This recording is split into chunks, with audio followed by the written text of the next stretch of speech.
Hey guys, welcome back to another video here in the Alpha Pack Shop.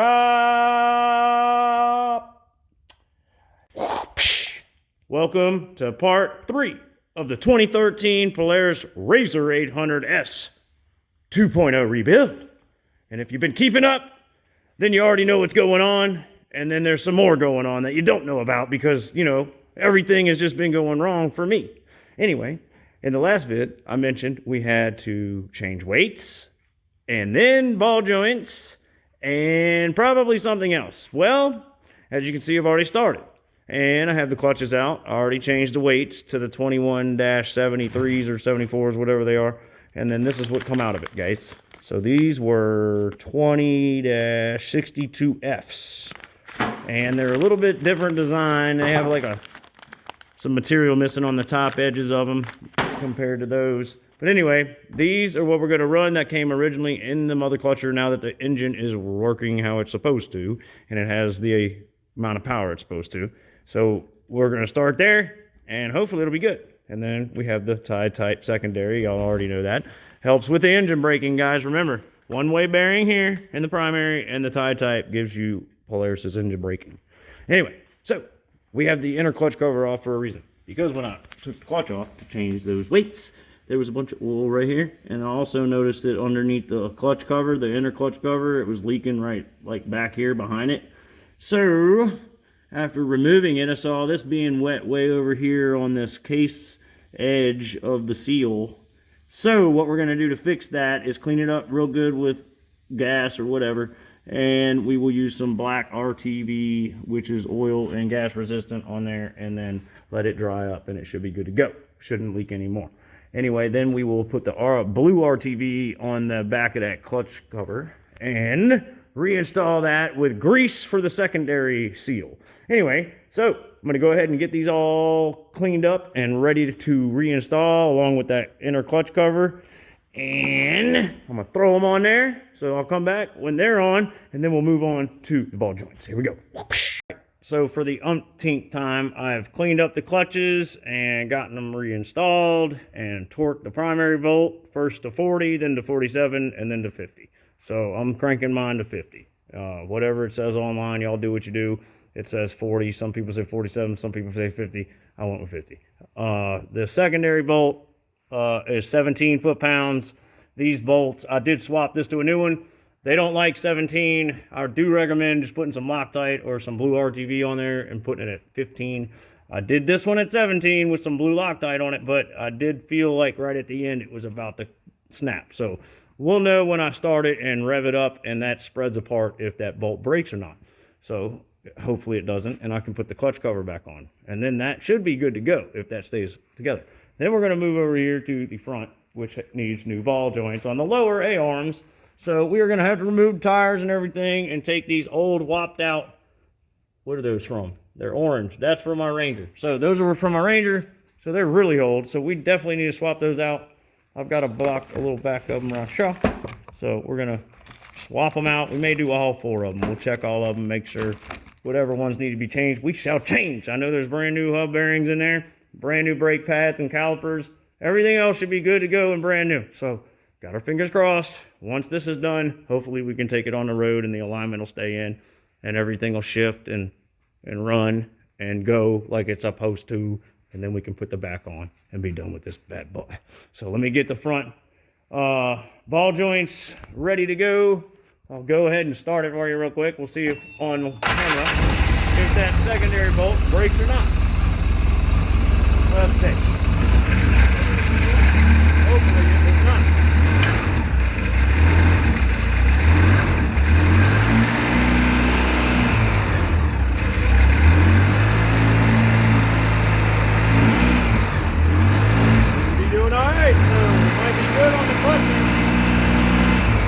Change those weights. Looks a little bit different on the RPM.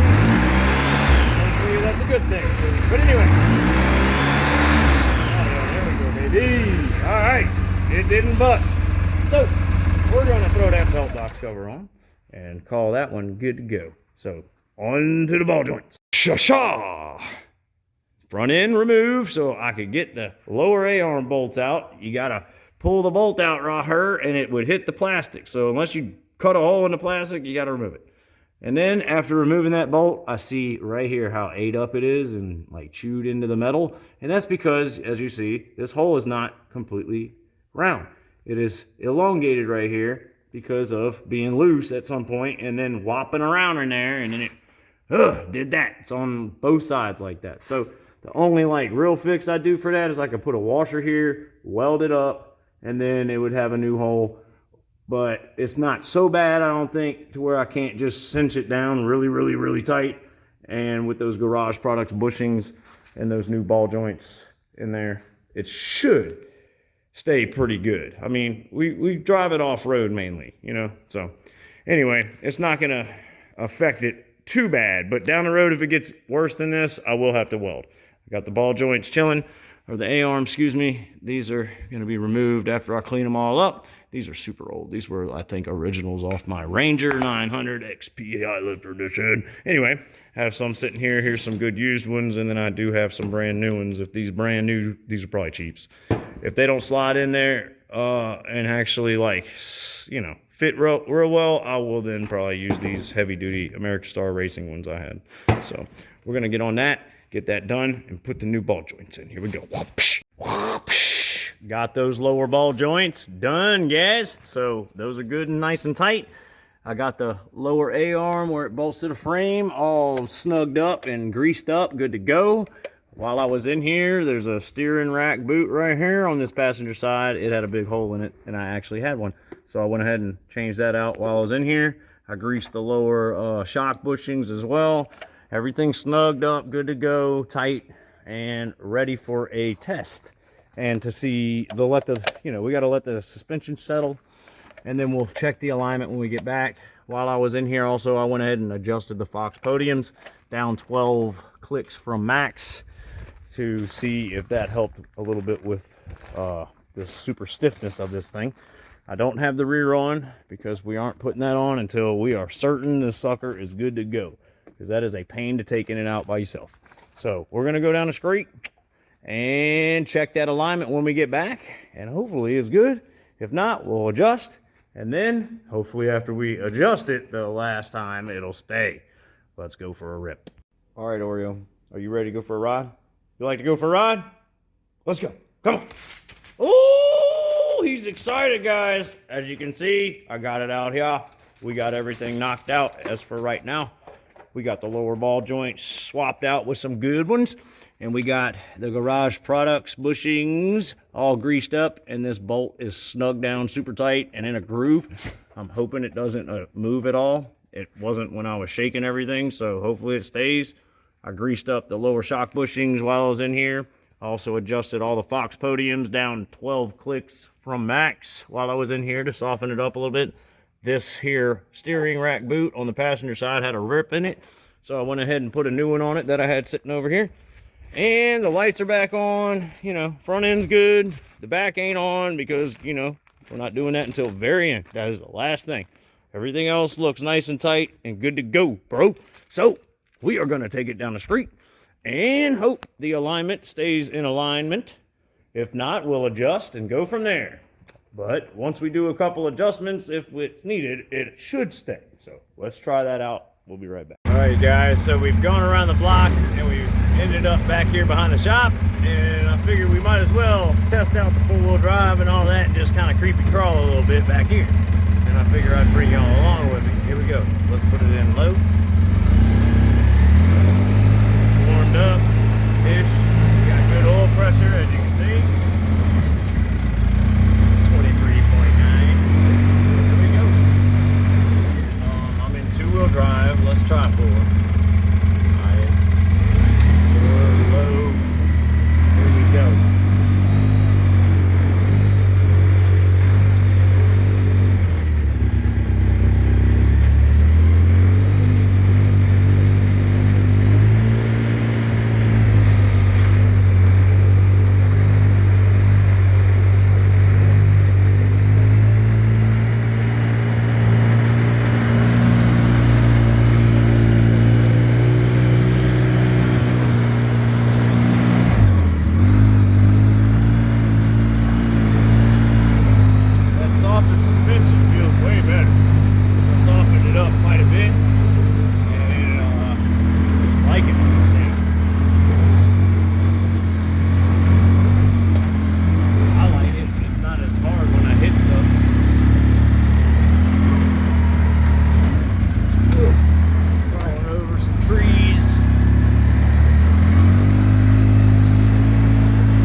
just felt something hit something.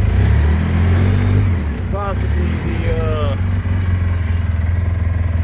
I don't know. I'm still in 4-wheel. I'm gonna take it out to turn sharp like that. Here we go.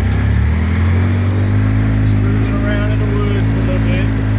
It crawls good. I mean, as far as I can go, like barely any with the bunches grabbing. I like these weights way better than the other lighter weights. I'm not getting as high of an RPM, and it's not as jerky.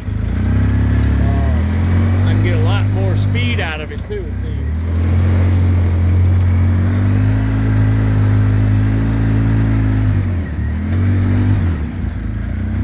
Don't really need to ride here right now.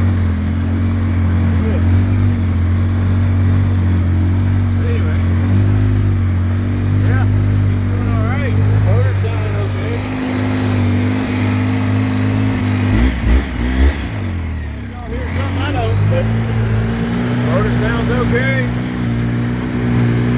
Water, liquidy goodness.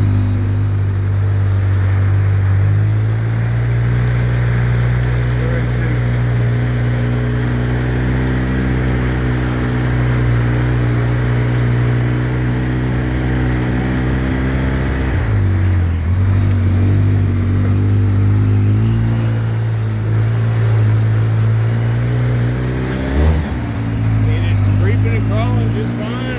Good, moving like it should, driving like it should. I might have to adjust the alignment, but guys, I mean,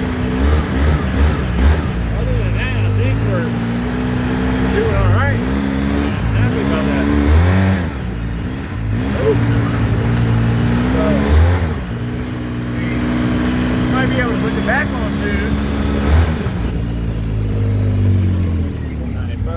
Let's turn on. Alright guys, so we're back from a little ride. Got a little muddy, but yeah, it's the next morning.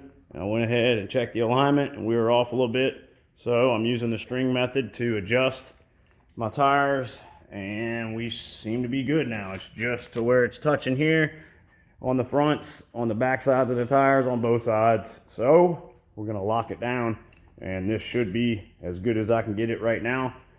Down the road, we're gonna get some different tires, because I hate riding these things on the road. They're really soft material, and unless you're just straight mudding or going through dirt and all that, if you're on concrete, these suckers are gonna wear quick, boy, quick. So we need some like big horns or something, some 30-inch big horns or something like that to run on the roads. But anyway, alignment will be good to go, and it's running good. So guys, we are almost to the point where we can put the back on, and I am ecstatic about that. I really want this sucker to be done, because I got other things to bring in here and other things to build and do. I got that Can-Am motor over there chilling that needs to be gone through, and that's going to be next on the channel. So if y'all are waiting for that, it's coming soon. Anyway, we're going to take these strings off, button this thing back up, I think, and I think we're going to call her good.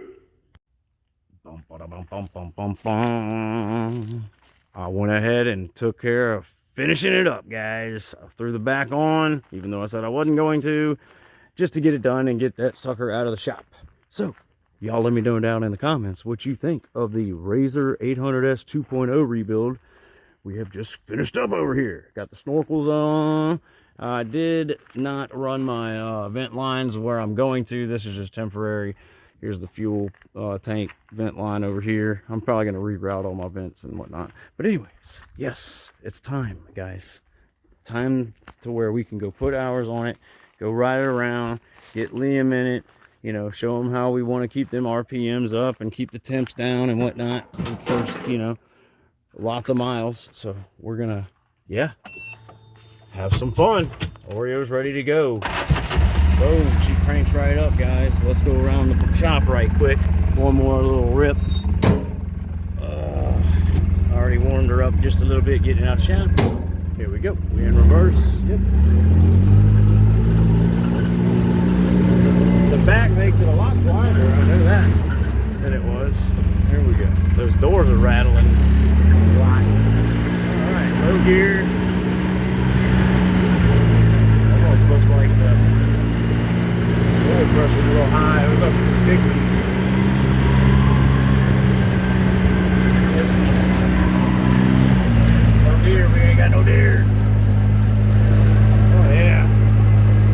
joints. There's no slack in the front end. I think that fixed everything. I will double check one more time the alignment after we do ride it a little bit. That way I'll know if it stayed in where I just had put it. Yeah, guys, it's just rolling forward, reverse, high, low. Everything's feeling good. I like the clutching that I put in here with that original weight setup that it had with the mother clutch. So we're gonna keep running this for a little while. And yeah, guys, well, look, we're done with this one. If y'all would, please hit that like and subscribe and bell for notifications. And I'll see y'all in the next video. Y'all take it easy. Peace.